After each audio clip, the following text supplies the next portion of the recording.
Hello friends, ఈరోజు నేను చూపించబోయేది chicken curry ఎలా చేయాలో చూపిస్తాను. ఫస్ట్గా శుభ్రంగా చికెన్ కడిగి పెట్టుకొని కొంచెం ఉప్పు, కొంచెం పసుపు, కొంచెం కారం, 2 స్పూన్లు పెరుగు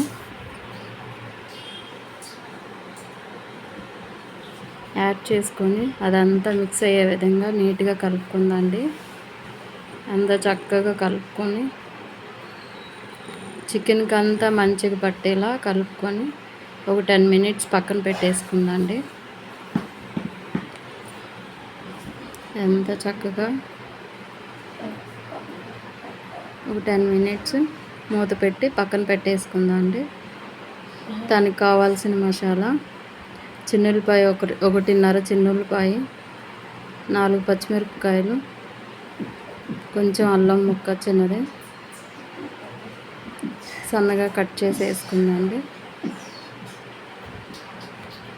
ఇదంతా సన్నగా కట్ చేసుకొని వేసుకుందండి.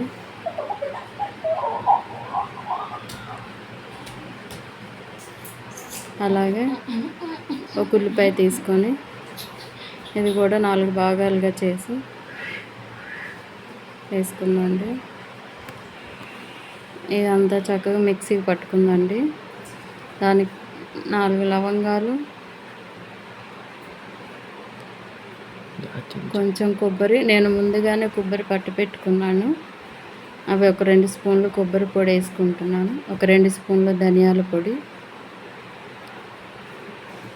నాకైతే ఇవన్నీ కలిపి మిక్సీకి పట్టుకోవటమే ఇష్టం ఫ్రెండ్స్. మీరు ఎలా పట్టుకుంటారో కామెంట్ చేయండి.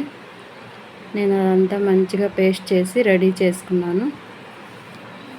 ఇది పొయ్యి వెలిగించి బాండీ పెట్టుకొని ఆయిల్ వేసుకొని చక్కగా ఆయిల్ హీట్ అయిన తర్వాత ఈ పట్టుకున్న మసాలా వేసుకొని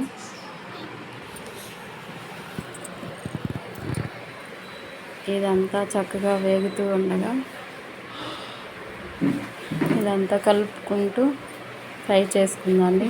ఇదంతా మంచిగా బ్రౌన్ కలర్లోకి ఫ్రై అయిపోయిన తర్వాత కొంచెం కరివేపాకు, కొంచెం కొత్తిమీర వేసుకొని మరొకసారి కలుపుకుందండి.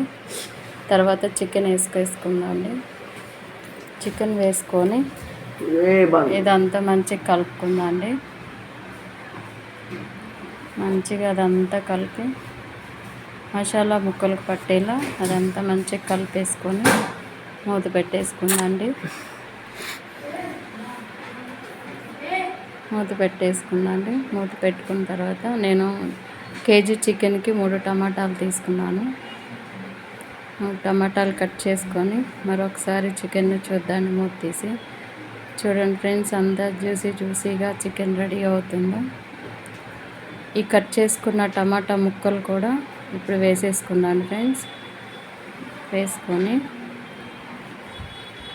ఇవి కూడా టమాటాలు మొత్తం మంచిగా మగ్గే విధంగా ఒక 5 మినిట్స్ అలా పెట్టేసుకున్నాను ఫ్రెండ్స్. కలిపి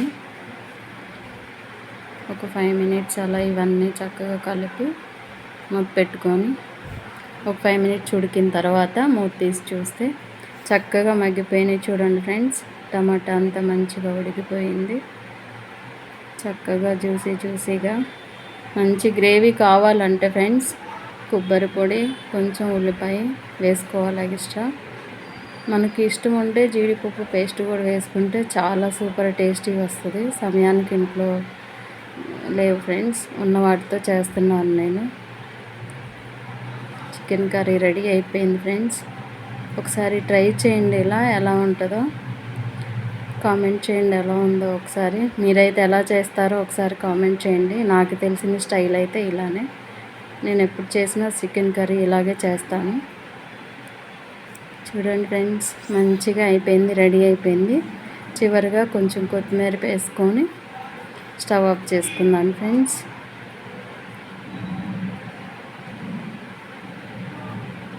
చాలా చక్కగా కనిపిస్తుంది ఫ్రెండ్స్. చాలా మంచి స్మెల్ కూడా వస్తుంది. లైక్ చేయండి, షేర్ చేయండి, సబ్స్క్రైబ్ చేయండి ఫ్రెండ్స్.